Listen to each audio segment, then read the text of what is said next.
Yun mga boss, oh.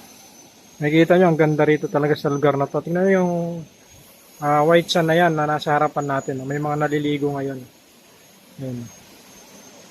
So, dito po yan sa may Bagak Bataan. Paradiso Resort. Yan. So, andito na naman tayo.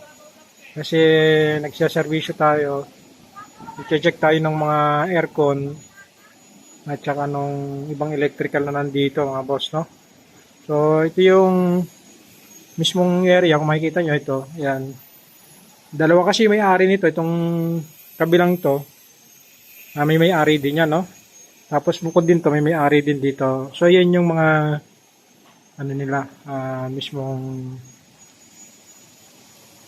parang ano, tawag nito, visiting room o tourist room, yan. Yan yung kanila, ano. So, napakaganda ng ambience dito. Tapos, syempre, pagdating nyo na rito, makikita nyo, no, yung white sand, no? Tapos doon, may ginagawa na doon, no, ayun, no. May ginagawa na doon. Ayun. Kita nyo yun? Ayun, no. Ayun, yun. Meron na siyang ginagawang building. 1, 2, 3, third floor na. No? Ngayon ko lang nakita ulit siya, no. Tagal na kasi tayong hindi napupunta dito. So, ayan mga boss, no? Ayan, pinasadaan lang natin para makita nyo. Ito yung kabuuan ng Paradiso Resort dito sa Bagak Bataan. Ayan.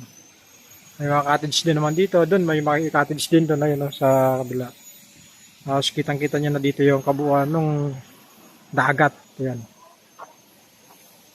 White sand.